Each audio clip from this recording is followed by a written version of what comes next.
Hello dear friends, my name is Prachi और मैं आज आपके लिए फिर से एक न्यू वीडियो लेकर आई हूँ जिसमें हम एक बहुत ही अच्छी स्टोरी के बारे में बात करने वाले हैं। हमारी आज की स्टोरी का टाइटल है द मैन इन फॉरेस्ट। जंगल में एक आदमी। मैन यानी कि आदमी, फॉरेस्ट यानी कि जंगल, जंगल में आदमी। तो चलिए अपनी स्टोरी को स्टार्ट करते हैं। A man was being chased by a hungry lion. A man यानी कि एक आदमी, वॉज बीइंग चेस्ड पीछा किया जा रहा था। चेस्ड यानी कि पीछा करना। बाय ए हंग्री लाइन, बाय यानी कि द्वारा, ए हंग्री लॉइन यानी कि एक भूखे शेर के। A man was being chased by a hungry lion, एक भूखे शेर के द्वारा एक आदमी का पीछा किया जा रहा था। या सेंटेंस में किसी कार्य के लिए हो रहा है, हो रहा था या हो रहा होगा ऐसे शब्द आते हैं तो वहाँ पर बीइंग का यूज़ किया जाता है। चलिए आगे पढ़ते हैं। टू सेव हिज लाइफ, अपने जीवन को बचाने के लिए। सेव यानी कि बचाना, हिज लाइफ यानी उसके जीवन, किसके? लड़के के जीवन, जो कि एक जंगल में फंस गया था और जो लाइन था वो उसका पीछा कर रहा था जिससे वो पेड़ पे चढ़ गया था अपने जीवन को बचाने के लिए। तो टू सेव हिज लाइफ, अपने जीवन को बचाने के लिए, द मैन यानी कि आदमी, क्लाइंब्ड, क्लाइंब माने चढ़ जाना, चढ़ गया था। ईडी लगा यानी कि पास्ट फॉर्म में चढ़ गया था। ऑन ए, ऑन यानी कि पर, ए ट्री, किस पर चढ़ गया था? ट्री पर चढ़ गया था, पेड़ पर चढ़ गया था। वेयर यानी कि जहाँ, ही सेट, वह बैठ गया था। पास्ट फॉर्म में इसलिए सेट का सेट हो जाएगा। ही सेट ऑन अ ब्रांच, वह एक डाली पर या शाखा पर बैठ गया, जहाँ पर वो एक शाखा पर बैठ गया।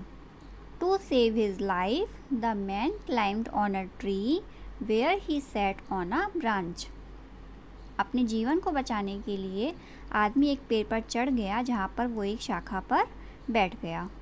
बट टू रैट्स, लेकिन दो चूहे, रैट यानी कि चूहा, लेकिन दो चूहे, ब्लैक एंड वाइट, जो कि कैसे थे? काले और सफ़ेद थे। एक चूहा काला था और एक सफ़ेद था। वर कटिंग यानी कि काट रहे थे। कटिंग माने क्या होता है? काटना। काट रहे थे द सेम ब्रांच, उसी डाली को। जहाँ पर दो चूहे जो कि सफ़ेद और काले थे वो उसी ब्रांच को काट रहे थे। सेम ब्रांच मतलब जिस पर वो बैठा हुआ था लड़का, उसी डाली को वो चूहे काट रहे थे। To escape from the fate, to escape यानी निकलने के लिए, बाहर निकलने के लिए, यानी अपनी लाइफ को बचाने के लिए। फ्रॉम द फेट यानी भाग्य से। To escape from the fate, अपने भाग्य से बचने के लिए। ही डिसाइडेड, उसने यह निश्चय किया। टू जंप, जंप माने क्या होता है? कूदना। उसने निश्चय किया कूदने का। ऑन द अदर ब्रांच, दूसरी ब्रांच पर, दूसरी शाखा पर। उसने दूसरी शाखा पर कूदने का निश्चय किया। He turned pale to see a boa, he turned pale यानी कि वो पीला पड़ गया, पीला पड़ जाना मतलब डर जाना। टू सी अ बोआ, बोआ यानी कि अजगर, सी माने होता है देखना। वह एक अजगर को देखकर पीला पड़ गया। जब वो दूसरी शाखा पर कूदा तो वहाँ पर एक अजगर था जिसे देखकर वो डर गया है, वो पीला पड़ गया। ओपनिंग हिज माउथ, अपना मुंह खोल रहा था। टू एंगल्फ, एंगल्फ यानी निगलना। द मैन, किसको? मैन को, आदमी को। चलिए दोबारा से पढ़ते हैं पूरी line. He turn pale to see a boa, opening his mouth to engulf the man. वह एक अजगर को देखकर पीला पड़ गया जिसने आदमी को निगलने के लिए अपना मुंह खोल रहा था, जो आदमी को निगलने के लिए अपना मुंह खोले हुए था। नाउ यानी कि अब, ही वॉज रियली, वह वाकई में, रियली यानी वास्तव में, वाकई में, आउट ऑफ विट्स, विट्स यानी कि बुद्धि, दिमाग, अपनी बुद्धि से बाहर था, मतलब उसे कुछ सूझ ही नहीं रहा था। Now he was really out of wits, अब वह वाकई में अपनी बुद्धि से, अपनी समझ से बाहर था। To get out of these, इन सब से निकलने के लिए, मतलब ये जो सब उसके साथ सिचुएशन बन रही थी, इन सब सिचुएशन से निकलने के लिए, ही लुक्ड अपवर्ड, उसने ऊपर की तरफ देखा। अपवर्ड यानी कि ऊपर की तरफ, लुक्ड यानी कि देखा, उसने ऊपर की तरफ देखा। Where there was a honeycomb, where यानी कि जहाँ, there was a honeycomb यानी मधुमक्खी का छत्ता, जिसे मधुकोश भी कह सकते हैं, जहाँ पर एक मधुकोश था या मधुमक्खी का छत्ता था। As he tried to touch it, जैसे ही उसने इसे छूने की कोशिश की, ट्राइड माने कोशिश करना, जैसे ही उसने इसे छूने की कोशिश की, ही वॉज लॉस्ट यानी कि वह खो गया, लॉस्ट माने खो जाना, इन अमेजिंग टेस्ट यानी कि एक अद्भुत स्वाद में, अमेजिंग यानी कि अद्भुत, टेस्ट यानी स्वाद, ऑफ हनी ड्रॉप्स शहद की बूंदों के। As he tried to touch it he was lost in amazing taste of honey drops, जैसे ही उसने इसे छूने की कोशिश की, वह शहद की बूंदों के अद्भुत स्वाद में खो गया। That fell on his mouth, जो उसके मुंह पर गिर रही थी। फेल माने क्या होता है, गिरना, जो कि उसके मुंह पर गिर रही थी, शहद की बूंदें उसके मुंह पर गिर रही थी, जिससे वो उसके अद्भुत स्वाद में खो गया था। ही अगेन यानी कि वह दोबारा, अगेन माने होता है दोबारा, वह दोबारा, गॉट एनदर ड्रॉप, उसे दोबारा एक और ड्रॉप मिली, एक और बूंद मिली, किसकी, हनी की, शहद की, विच वॉज जो कि थी, इनफ यानी कि पर्याप्त थी, काफ़ी थी, टू फॉरगेट यानी भूलने के लिए, फॉरगेट माने होता है भूलना, ऑल हिज फोज यानी अपने सभी दुश्मनों को, शत्रुओं को, फोज माने होता है शत्रु, दुश्मन, विज यानी कि होता है अर्थात या फिर मीन्स, लाइन शेर, रैट्स यानी कि चूहा, बोआ यानी कि अजगर। चलिए दोबारा से पूरी लाइन पढ़ते हैं। He again got another drop of honey which was enough to forget all his force, विज, लाइन, रैट, बोआ, उसे दोबारा एक शहद की बूंद मिली जो कि उसे अपने सभी शत्रुओं अर्थात शेर, चूहा और अजगर को भूलने के लिए पर्याप्त थी। सडनली यानी कि अचानक, ही रियलाइज्ड उसे महसूस हुआ, इट वॉज नथिंग यह कुछ भी नहीं था, नथिंग माने कुछ भी नहीं, वॉज यानी कि था। Suddenly he realised it was nothing, अचानक उसे ये महसूस हुआ कि ये कुछ भी नहीं है, बट लेकिन, द ट्रिक एक चाल है, ऑफ हिज सन किसके, उसके बेटे की, टू वेक हिम अप उसे जगाने के लिए, वेकअप माने जागना या जगाना।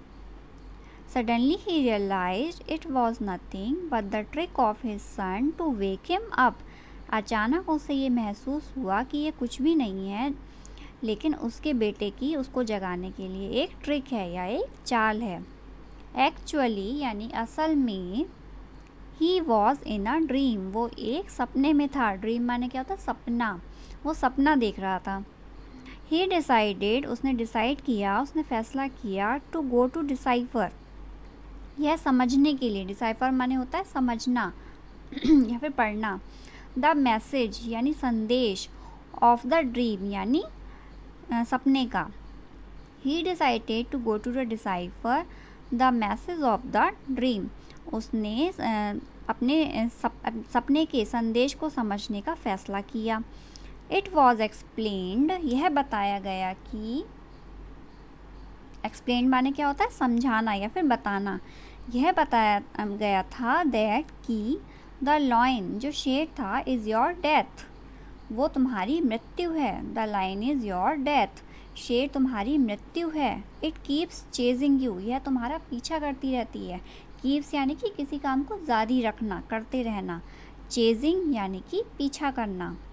इट कीप्स चेजिंग यू यह तुम्हारा पीछा करती रहती है, क्या, मृत्यु। Rats are day and night चूहे दिन और रात हैं। With the passage of time समय बीतने के साथ, पासेज यानी कि बीतना, ऑफ टाइम, टाइम यानी कि समय, with the passage of time समय बीतने के साथ, they make you close to that way तुम्हें मौत के करीब ले जाते हैं, क्लोज यानी कि करीब, वे तुम्हें मौत के करीब ले जाते हैं। The boa is your grave अजगर तुम्हारी कब्र है, बोआ यानी कि अजगर, ग्रेव यानी कि कब्र, बोआ तुम्हारी कब्र है, अजगर तुम्हारी कब्र है। It is always wanting you यह हमेशा तुम्हें चाहती है, टू फॉल यानी गिरना, फॉल माने क्या होता है, गिरना या गिराना, इनटू इट यानी कि अपने आप में। It is always wanting you to fall into it यह हमेशा तुम्हें अपने आप में, इसके अंदर गिराना चाहती है, कब्र के अंदर। The honeycomb is the world, जो मधुकोश है यह पूरा संसार है। एंड हनी, और जो शहद है, is the luxury of life, यह जीवन की विलासिता है। लग्जरी क्या है? एक विलासिता होती है, सुविधाएं, सुख सुविधाएं। And honey is the luxury of life, और शहद जो है वो जीवन की विलासिता है। विच हेल्प अस, जो हमारी मदद करती है।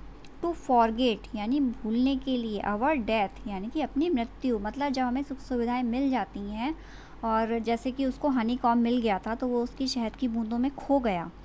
जो हमें जब सुख सुविधाएं मिल जाती हैं तो हम अपनी मौत को भूल जाते हैं। हम ये सोचते ही नहीं है कि हमारा भी एक दिन आएगा, हमें भी एक दिन मरना होगा। हम तो उसकी फैसिलिटीज़ में खो जाते हैं। ठीक है, तो which help us to forget our death, grave and inevitable things, जो कि हमें हमारी मृत्यु, कब्र और फिर अनिवार्य चीज़ों को भूलने के लिए मदद करती है। इनएविटेबल यानी कि अनिवार्य, ज़रूरी।